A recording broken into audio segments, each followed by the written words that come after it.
never understood why Japanese auto manufacturers refused to make electric vehicles. In 2012, Nissan had the Leaf and were the first to the game, and they took them 12 years to release the Nissan Ariya, their second generation platform EV. Well, let's face it, considering the weight and the price, it isn't that great. Honda never had anything other than the Honda E, which was kind of cute, but discontinued a couple of years ago, and it never made it to North America. Well, it seems that the execs at Honda finally woke up and decided to make a phone call to GM and say, hey, can you make us an electric vehicle? Because we're kind of screwed, and I'm kind of paraphrasing and making that up, but that released the Honda Prologue. But why call it the Prologue? Well, the Prologue is their sort of stopgap measure to make it so that they can develop their own platform in the background. But is it a good Honda SUEV, or is it just a Chevy Blazer in disguise? Let's find out.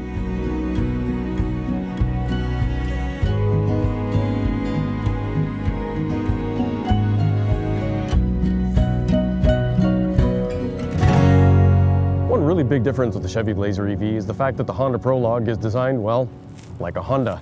It's not very sharp and edgy and very aggressive looking. It looks like most other Hondas, but that's not necessarily a bad thing because, well, Honda knows what their buyers like. Now let's head over to the side, because something that surprised me in their choice of the Blazer EV for their vehicle is the fact that this is, well, it's huge. Just look at it. I'll have the specs for the vehicle up here on the screen for you to see, and then I'm gonna give you a little bit of context. The BMW X7 is a rather large vehicle, and with the specs up here somewhere on the screen for you to see, you'll see that it's only 30 centimeters longer overall. Now you might say 30 centimeters is a lot, but then if you look at the wheelbase of the X7 is only 1.1 centimeters longer than the Prologue's wheelbase, even though its overall length is 30 centimeters longer. So yep, the Prologue, that's pretty big. But I'll get to something later when we talk about how it drives when I am driving the vehicle, because I was quite surprised by it. Now while we're out here, and I've got this right beside me, a big difference with the Chevy Blazer and the Honda Prologue is their charge port design. Now on the Chevy Blazer EV, you've got a motorized flap that kind of folds downwards, and I'm really looking forward to see how that's going to do with snow and ice, because I have a funny feeling that a lot of people are going to be going to the dealerships to complain about their ports being frozen open. Now the Honda, being more simple, is, well, not motorized, but it works. So simple and functional, kind of like the rest of this vehicle. Now let's head over to the wheels, because being a big vehicle, the Honda Prologue is riding on 21-inch wheels. Now these giant 21-inch wheels are something that affect the range, even though all three of these vehicles, the EX, EXL, and this touring version here, have the same 85 kilowatt hour battery pack. The Honda Prologue's range is slightly less at 439 kilometers as opposed to 452 for those other two vehicles. Now, if I was going to purchase this vehicle, or if I purchased this particular one, I'd be taking these 21-inch wheels off, and I'd be throwing some 19-inch wheels on it for a couple of reasons. One, gain back that extra range that's missing, and two, extra ride comfort. And let's head over to the back of the vehicle, because the rear of the Honda Prologue is actually quite nice with this simple design, and they've got a little bit of a flashback to the 70s with this modern version of the HONDA, or Honda word, as opposed to just having the logo in the back. I thought that was pretty cool. It reminded me of the Honda Civic that my brother had a long time ago. Now, the trunk is quite large, and it's got a feature that a lot of other cars have, and that is the kick to open. And what's really cool with the kick to open is that when you do this, if it's nighttime and you approach the vehicle, you've got a little presentation light that actually puts a spot on the ground so you know where you have to put your foot to open the trunk. That's a little detail that I thought was interesting. Now the rear of this vehicle is quite large. There is a ton of cover, and then underneath here you've got a lot of space. Now that's great for some extra storage for things, and there are a lot of little accessories in here. This being the winter version, there are some extra lug nuts, and there are actually some chrome nuts for some reason. I don't understand why. You've got the tow hook and the other regular stuff that's back there. Now for trunk space, the trunk of the Prologue is quite large, and I'll have the specs up here for the volume with the seats up, and then with the seats down, you've got over 1,500 liters of cargo space. Now, what's important about an SUV is the rear seat, its comfort and amenities for passengers. But before we get to that, how is it like to drive, and what's it like in the cockpit for the driver? Let's go have a look. In 1987, I got my first car. It was a '73 Dodge Dart Swinger. And in 1973, they used to release cars that had something that was, well, in this 2024 Honda Prologue and in the Chevy Blazer EV. And what is that? That's a little shifter that's on the column to put your car into reverse and drive. Just like in the old days, you have to pull and drop down or pull and push up for drive and reverse. The 70s are back in 2024. Another thing that I thought was kind of 70s in this vehicle is the way the wipers work. Now, when you turn on the wipers, or when I turned the wipers on the first time, because it was a little bit drizzly when I got the vehicle, I flipped the wipers and the arms kind of went in a very mechanical 70s, they go up and stop and do a sort of chunky move. It's weird. It's just really strange. In most other cars, wipers are really smooth. They don't seem mechanical, even though, yes, it's a motor moving these things around with physical arms. It's just really strange.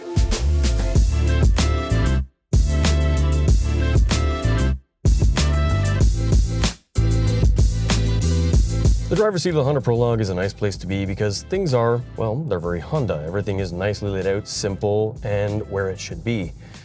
Well, the first thing that I noticed when I sat in the vehicle was the rearview mirror that I thought was a little bit small, but it's not a question of being small. The shape is a little bit strange, but it's fine, and you can see quite well. But considering the size of the Prologue, the rear window is a little bit smaller than I had expected.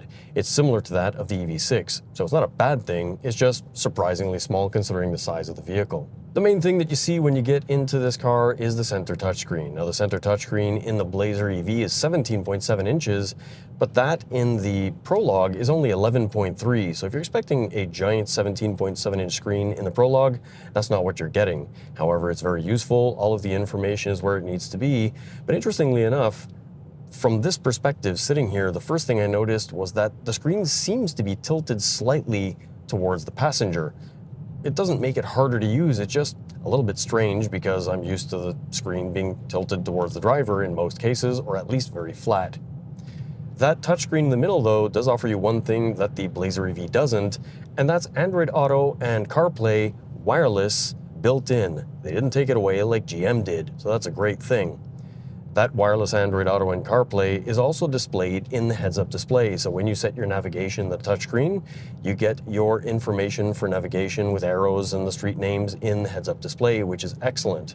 That heads-up display, though, has one thing that I thought would be a little bit better if they changed something, and it's the way that they project it on the screen.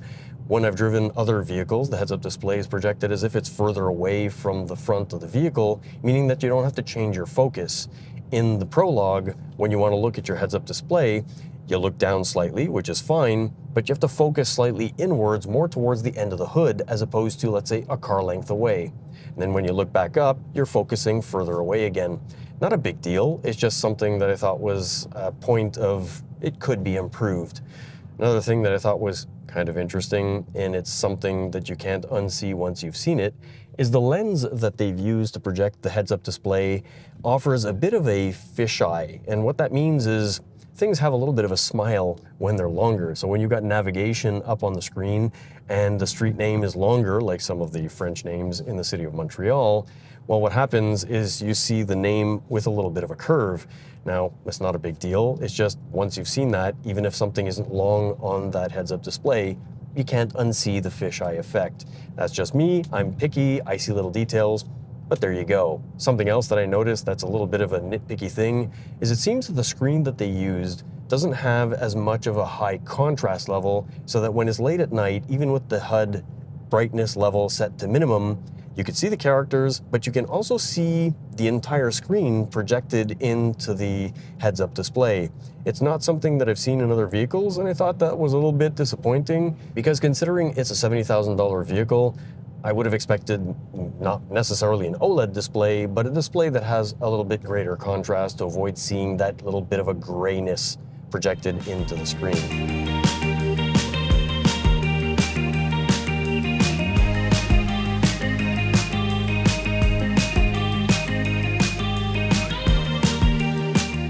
Something that's very important in a car is the instrument cluster. Now, when you drive a Tesla, you don't get one. What's nice about the Prologue is you get a very nice, clean, and simple instrument cluster that gives you all sorts of good information. And I'm going to get to something really interesting that's different in this car compared to other EVs that I thought was a disadvantage at first, but ends up actually being a bonus. The instrument cluster has customizability like the Blazer. The left side can be changed to display different information. Right now I've got trip information. You can change it to be other things as well. The other thing that I really like, and it's much like the Polestar and a couple other EVs that I've driven, being Android built in, you've got a button to change what's displayed on that screen, and that means that you can have Google Maps projected right in the cluster itself. And as a bonus in this vehicle, you can choose the day version of the map, and you can also choose the night version of the map. So if you prefer dark, like I do, even during the day, well, you can choose that in the instrument cluster. I thought that was a nice little detail. Now, what about that thing that was different that I thought was a negative? Well, it's the fact that you don't have, while you're driving or while the car's on and you're driving around, you don't have the full actual percentage of the battery. In other words, I can't tell if the battery is at 43% or 53% or whatever. I've got a gauge that says 0, 50, and 100%, much like a gas gauge or a fuel gauge, and it shows me a line of what's left. Now, being a gadget guy and a geek, I like to know all the details, but what I've come to learn while I've driven this vehicle over the last few days is that it's a nice way for anybody, even somebody who's used to EVs, to completely reduce or almost remove any concept of range anxiety. When you see a percentage that says 43% on your screen, that's a psychological, that's only 43%. When you see a line on the instrument cluster and it's got, I don't know, a third or almost a half of the charge level left, well, that's a nice long line, it's a lot of charge, and you don't give it a second thought. So what I thought was negative, I think is an actual fantastic benefit for people who aren't necessarily into EVs, and that goes with the entire concept of this vehicle. It's like a regular car. You drive it like a regular vehicle, you've got regular information, it doesn't over-EV the experience, and I thought that that was just a really big bonus for the Honda Prologue. Most drivers will look at the shape of the steering wheel and decide what they like and what they don't like. I happen to like a steering wheel that's got a flat bottom and a bit of a flat top. The Prologue uses a fully round steering wheel, actually much like the Blazer EV steering wheel. The thing that bugs me about this, though, it's not a negative, it's just as a daily use item, I would much rather have one pedal driving on the steering wheel. But on the right side, they've got the heated steering wheel button, and they've put the one pedal driving option to turn it on or off on the touchscreen. It's a shortcut and it's always there, and that's fantastic, but I'm not pressing the heated steering wheel button on and off on a regular basis while I'm driving the vehicle. One pedal driving, however, depending on whether I'm in traffic or not, is something that I would turn on or off on a regular basis. So as opposed to touching on the touchscreen, I'd much rather have it in the position of where the heated steering wheel button is and put that heated steering wheel button as a shortcut on the screen because, well, you rarely use it, especially because it's automatic. The heated steering wheel and the heated seats in the front of this vehicle will turn on depending on the temperature that the vehicle senses outside. So why have it as a physical button on the steering wheel when it could have been used for something much more useful? Speaking about buttons, on this steering wheel, on the left side, there's a space for two other buttons and it's blank. And that means that something seems to be missing. And one of those things that's missing is smart cruise control. It's got adaptive cruise control. It's got lane keep assist. In other words, if I get close to a line, it'll kind of nudge me back into the middle. But it doesn't have lane follow assist, and it doesn't have that smart cruise where it just basically, in quotes, drives by itself while you take your hands off the steering. At 70 grand compared to other vehicles in the market, I'm a little surprised that that was a feature that was cut.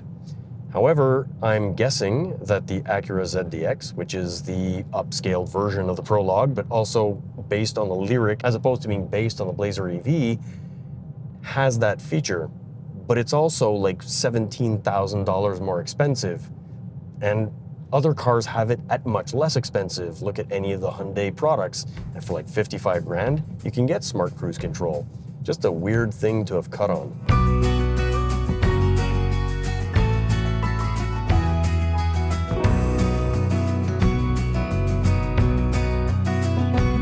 One of the most important things, though, is how does it drive? The Honda Prologue is both and some of this is going to be subjective. So when I talk about ride comfort, I have a preference for squishy, especially when it comes to an SUV. And I also like a vehicle that gives me a soft, comfortable seat. I'm not in a sports car, so I'm expecting the vehicle to be more comfortable. Now, the Honda Prologue has great handling. It's actually a tendency that most manufacturers have gone to, and that's something that I don't understand. It's an SUV. I want comfort like in old-time Cadillacs. I don't want something that rides on rails. It's a 5,000-pound vehicle, not a Lotus super light sports car. I'm expecting comfort. Now that brings up one of the biggest downsides, I guess is what we'll call it, is the seats in both the front and the back of the Honda Prologue are, well, they're stiff. When I picked the vehicle up on Monday earlier this week, I had to drive the car for about 240-ish kilometers. And in that time of driving, towards the end, I was uncomfortable. I was happy to get out of the vehicle. My butt was kind of saying to me, you've had enough, get out. At first I thought it was me, but when I had David in the passenger seat and we were driving around for about an hour, at the end I asked him what did he think, and he had the same comment I did. His comment was, it's a great vehicle, but the seat's a little stiff. It's a little uncomfortable after a long amount of time. So a little disappointing on that end. But again, that's a comfort thing, that's a personal thing, and you might find them fine. Then that brings up the aspect of the ride comfort of the actual vehicle as opposed to the seats.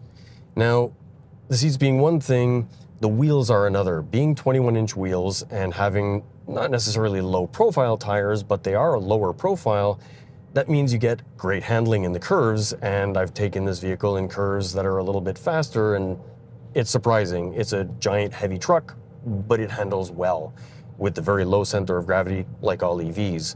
But again, I'd rather it be a little more squishy. And if this was mine, like I said in another portion of this video, I would have 19-inch wheels with fatter tires to give me that extra ride comfort. A big thing that I did notice though, and that I really love about this vehicle, is because of its boxy design, because everything is very flat on the sides, flat in the front and flat in the back, even though it is very large, especially larger than my EV6, which is by no means a small vehicle, even in two-lane construction zone traffic with an 18-wheeler on the left and cement on the right and traffic bumper to bumper, it feels small. It's surprisingly easy to drive, and that was something I definitely did not expect.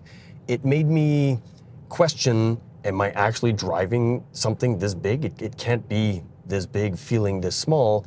And when I drove it in alleyways in Montreal, because I had to do a little detour, I couldn't believe the turning radius. This thing has a 6-meter turning radius. It's actually better than the EV6, Ioniq 6, and Ioniq 5. When I turn this vehicle in certain spaces where I need to do a 3-point turn in an EV6, this car does it in one shot. And again, it's much bigger than those other vehicles, and yet it drives like a small car. So well done Honda, well done Chevrolet, because it is basically a Blazer EV underneath. This thing drives like a small vehicle, but offers the space of a large SUV. That is just fantastic. And like I said, that's designed for anybody to drive. It's not, I'm buying an EV to buy an EV, you're just buying an SUV that's really good. Considering the tendency for SUVs to handle more like sports cars and have a bit of a stiffer suspension, the next thing you have to talk about is the acceleration. Well, the nice thing is that Honda designed this as a more regular vehicle. Now, it's not as, we'll call it anemic as a Volkswagen where you expect more. This has a lot of get up and go, but it won't rip your guts out when you hit it from a stop sign and make you feel sick. So it's a nice compromise between full-out electric mayhem and the anemic performance of a gas car. So well done on that aspect. I could give this to my wife, put it in sport mode, and she wouldn't be complaining about it when she got back. It just drives like a regular vehicle, which is exactly the market that this vehicle is targeted to. It's a fantastic design with simple use, easy to drive, excellent braking, and I think it just works. Now with that out of the way, knowing that the front seats aren't that comfortable, Are the back seats any better or are they the same?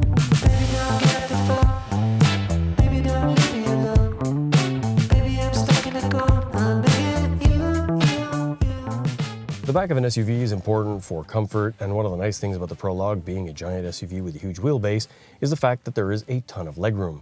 Now my feet fit under the front seat quite comfortably, and I can stretch out my legs. They're well supported by the bolsters of the seat, meaning that my legs aren't jacked up in the air with my knees in my face. So on a longer trip, that's going to help me from being fatigued and has a nice position.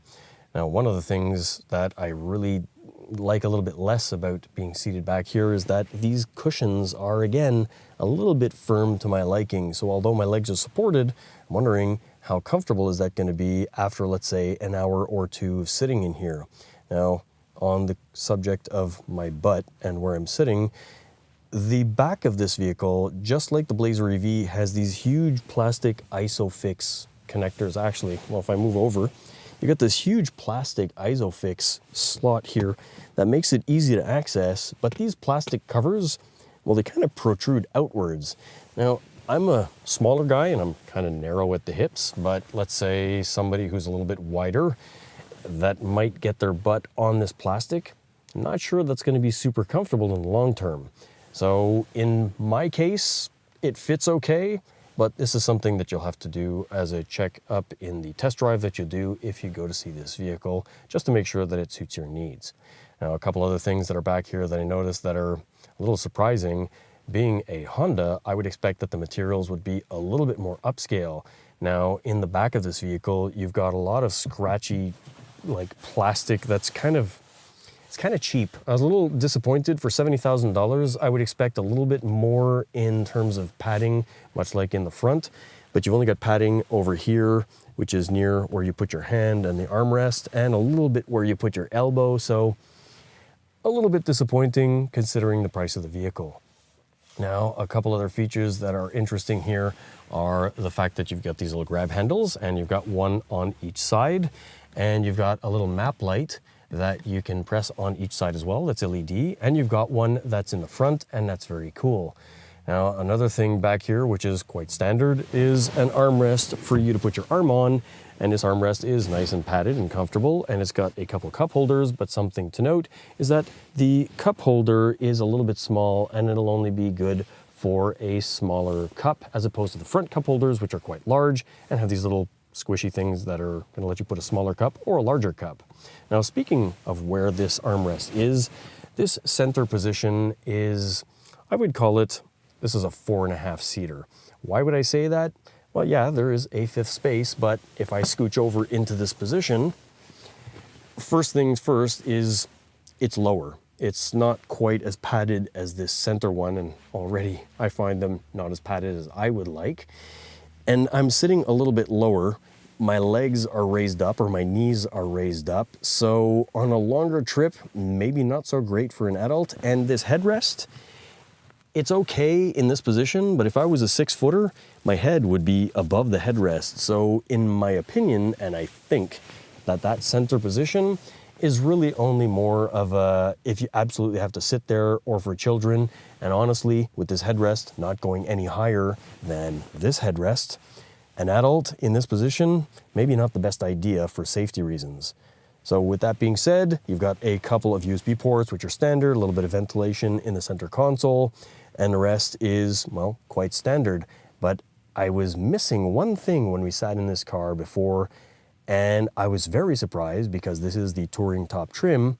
It's cold. We got into the car. I sat back here on these leather seats, and it was cold. So I was looking desperately for the button for the heated seats in the back, and there are no heated seats in the back. So I'm still sitting on an ice cold leather seat. I feel a little disappointing, Honda. You could have, upped the game by adding heated seats in the back, especially with leather. Well, what are you going to do? So just a little bit of a downside back here.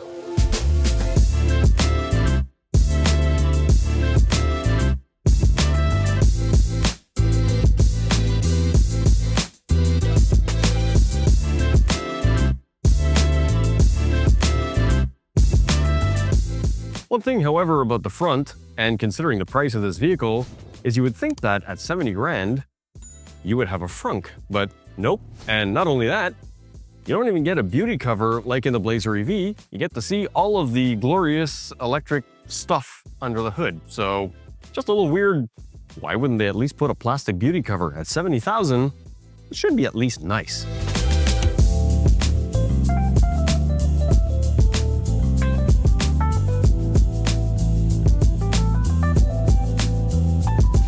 Something I'd like to see in more cars, not just in the Kia EV6, is a release for the rear seats. Now, there are no release levers right here to allow me to flip down the rear seat on either side.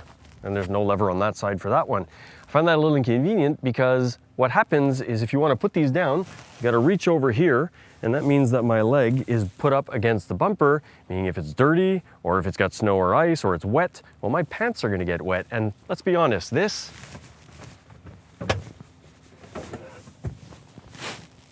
not so convenient. For 70 grand, a little lever would have been nice. A detail that I wish more manufacturers would do, much like Honda did here, copying what Polestar did, and is fantastic, is to have the unlock button or the lock button on all 4 door handles, not just the front 2, like you have in the Hyundai, Kia, and many other manufacturers' cars. Just a nice attention to detail that makes life easier. Although the Honda Prologue is 70,000 Canadian, which is a lot of money, the pricing is in line with other electric SUVs that are in the market. Now, Honda provides a fantastic vehicle that offers great driving dynamics, a lot of technology, lots of interior space, and a simple and easy to use interface.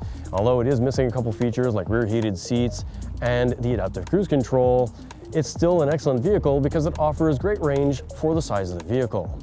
Now, the only downside really being that the seat comfort isn't that great.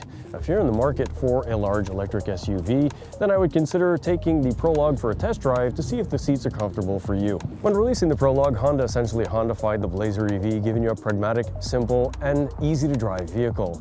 It's a great SUV that I would not hesitate to recommend to my friends and family. If you've watched some of the more recent videos that David and I have made, then usually the outro is filmed outside in some sort of interesting way and, you know, we do some really cool things. But it's cold outside, and neither David or I want to freeze our arses off in the cold just to make that outro. So, something new, we're going to do it the lazy way. We've left all the cameras where they are, and we're going to do the outro right now. So I hope you stick around because there's something super important I need to tell you in about 20 seconds.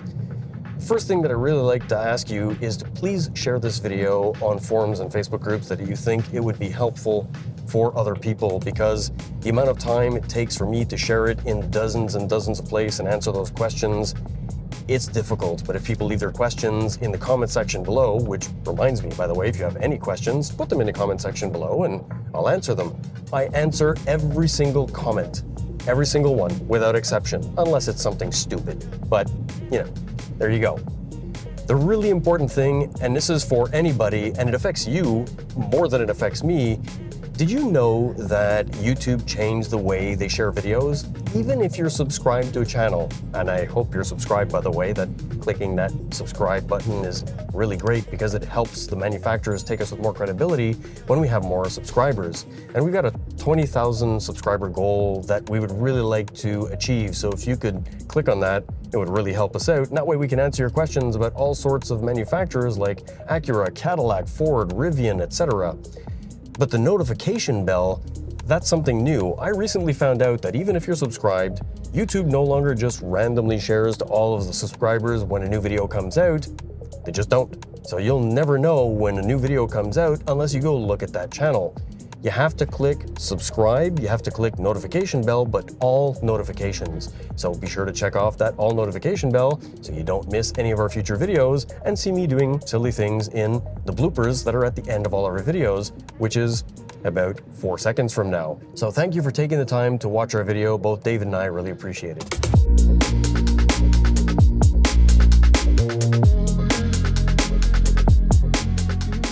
Lots of technology, although it's missing rear heated seats and adaptive cruise control. My lip doesn't move anymore. Because that is the one downside. Poor son of a frack with other electric SUVs that are on the market. Now, Honda provides the Prologue with